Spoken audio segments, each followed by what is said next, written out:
कुछ ही घंटों में भारत समेत पूरी दुनिया नए साल के जश्न में डूब जाएगी और ऐसे में जब बात मुंबई की होती है तो यहां पर सिक्योरिटी एक बहुत बड़ा कंसर्न हो जाता है। रेलवे इसमें एक बहुत बड़ी भूमिका निभाती है जिसमें लाखों की संख्या में लोग रोजाना ट्रैवल करते हैं, लेकिन नए साल के मौके पर ये कई गुना ज्यादा भीड़ बढ़ने वाली है। तो ऐसे में सिक्योरिटी अरेंजमेंट किस तरीके से किए गए हैं, हमारे साथ इस बारे में बात करने के लिए मुंबई रेलवे कमिश्नर रविंद्र शिसवे जी है। सर, एक चैलेंज होता है मुंबई में, सिक्योरिटी तो वैसे ही हमेशा से चैलेंज रहती है, क्योंकि अब नया साल है। ऐसे मौके पर न सिर्फ देश बल्कि विदेशों से भी भारी संख्या में टूरिस्ट आए हुए हैं। रेलवे पे एक बहुत बड़ा प्रेशर पड़ने वाला है सर, देर रात तक ट्रेनें भी चलाई जाने वाली है। किस तरीके के अरेंजमेंट किए गए हैं पुलिस की तरफ से, खासतौर पर सिक्योरिटीज को लेकर? स्पेशली ये जो क्रिसमस वेकेशंस होती है और नए साल का स्वागत होता है, उस वक्त बड़े पैमाने में बड़ी तादाद में साउथ मुंबई की तरफ लोग आते हैं। यूजुअली रेलवे से ट्रैवल करने की भी जो संख्या है बढ़ जाती है, लेकिन आपने सही कहा कि मरीन ड्राइव जो है वो टूरिस्ट डेस्टिनेशन है, Gateway of India and entire Colaba area, Fort area जो है, बिकॉज ऑफ इस हिस्टोरिकल इम्पोर्टेंस लोग नए साल के स्वागत करने के लिए ज़्यादा संख्या में यहाँ आते हैं और हर साल ये संख्या बढ़ती जाती है। हमने इसके मद्देनज़र जो भी हमारा पुराना एक्सपीरियंस है, मेरा साउथ मुंबई में काम करने का एक्सपीरियंस और पिछले 2 साल से रेलवे में काम करने का एक्सपीरियंस, हमने बहुत इलेबोरेट अरेंजमेंट की हुई है। रेलवे एज ए डिपार्टमेंट हमने उनसे कोऑर्डिनेट किया है, तो पिछले 2-3 साल से वो लोग स्पेशल ट्रेन चलाते हैं। तो स्पेशल ट्रेन चलाने की वजह से रात में भी कंटिन्यूसली हाफ एन आवर में तो एक ट्रेन होती है, तो लोग जो वापस लौटते हैं तो यूजुअली वो वहाँ पे पहले भीड़ हुआ करती थी, तो आजकल वो भीड़ होती नहीं है और लोग वापस जाते हैं। रेलवे ने दूसरा एक स्टेप उठाया हुआ है कि जो इम्पोर्टेंट स्टेशन जो है, CSMT है, दादर है, चर्चगेट है, यहाँ पे इवन कुर्ला है, पनवेल है, इन स्टेशन पे प्लेटफॉर्म टिकट्स उन्होंने बैन की हुई है। तो आज प्लेटफॉर्म टिकट का कोई सेल नहीं होगा, तो जस्ट किसी को छोड़ने के लिए और इसके लिए जो लोग आ सकते हैं तो वो आते नहीं, तो वो नंबर थोड़ा कम हो जाता है। फिर टिकट चेकर्स जो है वो डिप्लॉय ज़्यादा संख्या में आज के दिन किए गए हैं, ताकि टिकट चेकर्स की वजह से जो अनऑथराइज एक्सेस है वो अनऑथराइज एक्सेस कंट्रोल किया जाए। फिर हमने आरपीएफ के साथ में अच्छा कोऑर्डिनेशन किया, तो आरपीएफ के 1,500 से ज़्यादा सुरक्षाकर्मी और पुलिस के 4-4,500 सुरक्षाकर्मी और होमगार्ड ऑलमोस्ट 1,500 से 2,000 होमगार्ड और प्लस एनएसएस की कुछ टीम्स और कुछ कॉलेज के स्टूडेंट्स जो है एज ए असाइनमेंट की तरह हमारे साथ आज के दिन आने वाले हैं। तो हमने स्पेशली जो CSMT है, चर्चगेट है, चर्दी रोड है, मरीन लाइन्स है, जो अपने मरीन ड्राइव को लग के जो स्टेशन है, यहाँ पे हमने एक्सेस कंट्रोल भी इस तरह से रखा हुआ है कि बाहर की तरफ ही जहाँ पे लोग आते हैं, तो जब लोग आएंगे तो अगर कोई अंडर इन्फ्लुएंस ऑफ अल्कोहल रहेगा तो हम लोग कोशिश करेंगे कि उसको सेग्रीगेट किया जाए और उन्हें हिदायत दी जाए कि आप ऐसे कंडीशन में रेलवे से ट्रैवल ना करो, क्योंकि आपकी वजह से दूसरों को तकलीफ हो सकती है। जितनी सारी ट्रेन्स है, वुमेन कंपार्टमेंट में 100% पुलिस डिप्लॉयमेंट रहेगा और जितनी रात में जितनी ट्रेन चलेंगी, हर ट्रेन में एक्स्ट्रा पुलिस फोर्स डिप्लॉय रहेगा। तो CSMT के लोग दादर के लोग कुर्ला तक ट्रैवल करते जाएंगे, तो ट्रेन में एक एक्स्ट्रा ये है कि अंदर ट्रेन के अंदर कोई हुलिगनिज्म ना हो, अंदर एक्साइटमेंट, कोई झगड़े ना हो, तो हमारी कोशिश रहेगी कि हमारे प्रेजेंस की वजह से उसके ऊपर कंट्रोल आ जाए।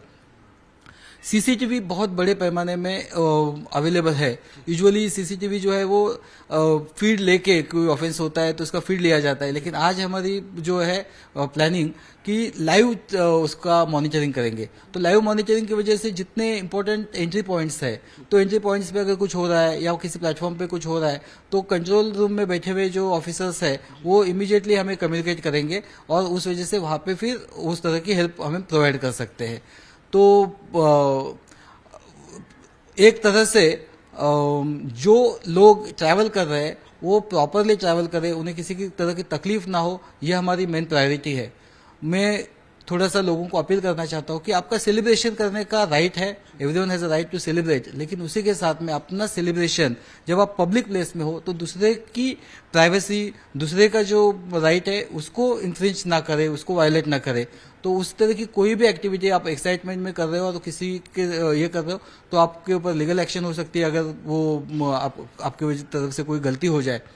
एक थोड़ा नए साल के मौके पर यूजुअली अगर देखा जाए तो हम लोग अक्सर देखते हैं जो लोकल ट्रेन्स होती हैं उसमें स्टंटबाजी भी होती है, लेकिन जब नए साल का मौका होता है तो बहुत से ऐसे यंगस्टर्स होते हैं जो रील्स बनाने में बहुत ज्यादा मगन हो जाते हैं। ऐसे में जो रेलवे प्लेटफॉर्म्स होते हैं या जो रेलवे ट्रेन होती है सबसे आसान और सबसे इजी तरीका उनका हो जाता है जहां पर सबसे ज्यादा ये सारी चीजें होती है। तो इन चीजों को रोकने के लिए रेलवे की तरफ से क्या किया जा रहा है? अगर आप देखो तो एक एक स्टेशन पे बड़े स्टेशन में 7-8 प्लेटफॉर्म्स है और मेरे पूरे जुरिडिक्शन में 139 स्टेशन है जो शायद सभी उतने भीड़ वाले नहीं रहेंगे, लेकिन कुछ तो भीड़ वाले हैं।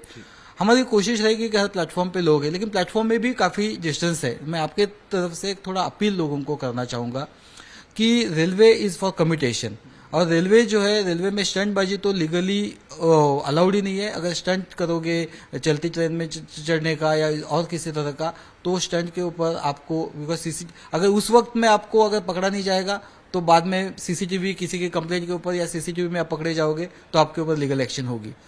कुछ लोग हैं कि उनको लगता है कि हम स्टंट नहीं कर रहे, लेकिन हम लोग कुछ गाने, कुछ नाचने का, डांस स्टेप्स कर रहे हैं तो वो रील्स बनाए। तो आज की भीड़ को मद्देनजर ट्रेन में या प्लेटफॉर्म पे वो करना ये गलत है। और अगर आप देखोगे तो एक हमेशा एक प्रोहिबिटरी ऑर्डर पास होती है, और उस प्रोहिबिटरी ऑर्डर जो होती है, ये कमिश्नरेट एरिया है तो मेरे तरफ से जो पास होती है उसमें इस तरह की एक्टिविटीज को बैन है। तो आप इस तरह की एक्टिविटी ना करें कि जिसकी वजह से दूसरों को तकलीफ हो सकती है। तो रील्स जो है, प्राइमा फेसी स्टंट जो है वो तो एकदम ही, बिकॉज आप खुद के लाइफ को और दूसरे के लाइफ को एंडेंजर करते हो तो टोटली इलीगल है। कई बार ऐसे होते हैं कि कुछ डांस स्टेप्स या किसी इसके ऊपर जो रील्स बनते हैं उसको हम लोग एग्जैक्टली कानूनन उसको इलीगल नहीं कर सकते, लेकिन बिकॉज वो इन्फ्रिंज कर रहे हैं, वायलेट कर रहे हैं दूसरे की प्राइवेसी को, तो उसे प्रोहिबिट हम करना चाहेंगे। और आपके जरिए अपील है कि इस चीजों के लिए नहीं है। अगर ऐसी कोई दूसरी पब्लिक प्लेस है, स्पेशली बिकॉज ट्रेन जो है इसमें हमेशा लोग आते जाते हैं और एक कंटिन्यूस मूवमेंट होती है, तो आपकी वजह से भीड़ को भी तकलीफ हो सकती है, किसी और को तकलीफ हो सकती है, किसी वुमेन की प्राइवेसी का इन्फ्रिंजमेंट हो सकता है। तो उस वजह से ये चीजें ना करें।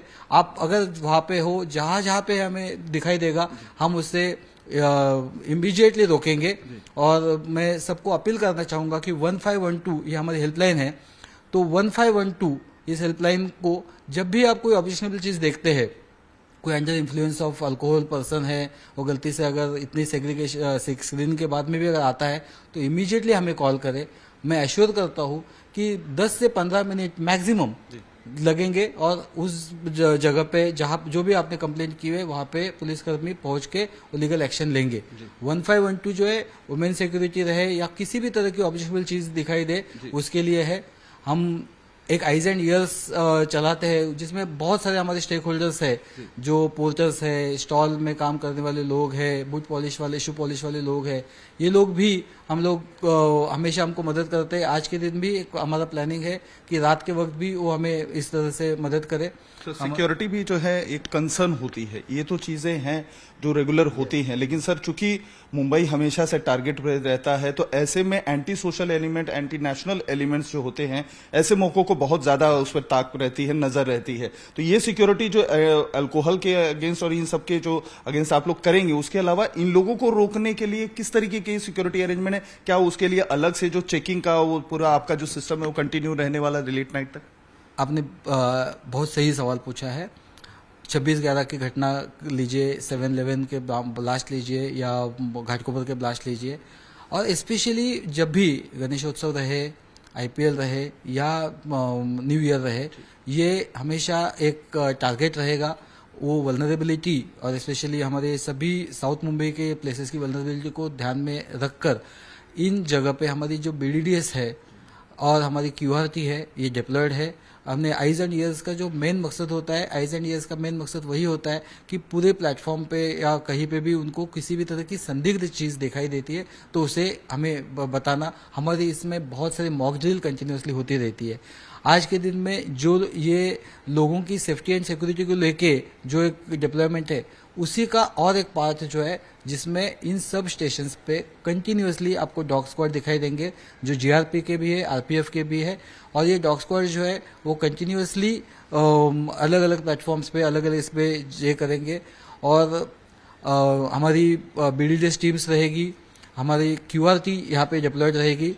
तो वो प्रॉपर अरेंजमेंट्स उसके लिए किए गए हैं, बिकॉज ये फर्स्ट ईयर के सेलिब्रेशन को लेके जो एंटी नेशनल एलिमेंट्स जो रहते हैं, जिस तरह का सैबोटाज की कोशिश करेंगे, तो उसमें हमारी अलर्टनेस, हमारी अवेयरनेस और हम जिस प्रोएक्टिवली काम करेंगे वही उसे रोक पाएगा। और उससे इस तरह का सेंसिटाइजेशन जो है वो हो चुका है। उसमें जैसे मैं 1512 का नंबर मैंने सबके साथ शेयर किया है, आपको कोई भी संदिग्ध चीज दिखाई देती है, सुनाई देती है, कोई भी बैग अगर कोई कहीं दिखाई देती है कि जो अनअटेंडेड है, तो इमीडिएटली आप एक एज अलर्ट सिटीजन, ये आपकी एज एन अलर्ट सिटीजन आपकी जिम्मेदारी है कि वो 1512 को बताया जाए। और बिकॉज मुंबई की सेफ्टी, मुंबई की सिक्योरिटी, ये सबकी रिस्पॉन्सिबिलिटी है और हम सब एक साथ काम करेंगे तो ही मुंबई सेफ एंड सिक्योर रहेगी। मैं सबको नए साल की शुभकामनाएं देता हूँ। और जो लोग जो सेलिब्रेशन कर रहे हैं, उन्हें अगर वो अंडर इन्फ्लुएंस ऑफ अल्कोहल है तो प्लीज़ रेलवे से ट्रैवल करना अवॉइड करें, क्योंकि वहाँ पे स्क्रीनिंग हो रही है और आपको सेग्रीगेट किया जाएगा, आपके ऊपर लीगल एक्शन भी हो सकती है। और गलती से भी कोई ऐसी चीज ना करे, रील्स ना बनाए, स्टंट ना करे जिसकी वजह से आपके नए साल की शुरुआत लीगल एक्शन से हो। सबको नए साल की शुभकामनाएं। सर, हमसे बात करने का बहुत बहुत शुक्रिया। तो जैसा कि आपने सुना कमिश्नर साहब को कि साफ तौर पर नए साल का जश्न मनाइए, ये आपका अधिकार है, लेकिन किसी के प्राइवेसी में खलल मत डालिए, किसी तरीके के डिस्टर्बेंस मत क्रिएट कीजिए, नहीं तो आपके ऊपर कानूनी कार्रवाई हो सकती है। और साल की शुरुआत अच्छे नोट पर अगर करेंगे तो आपके लिए बेहतर होगा, वरना कानूनन आप पे कार्रवाई की जा सकती है। विद वीडियो जर्नलिस्ट मनोज हलवाई के साथ अतु सिंह, टाइम्स नाउ नव भारत, मुंबई।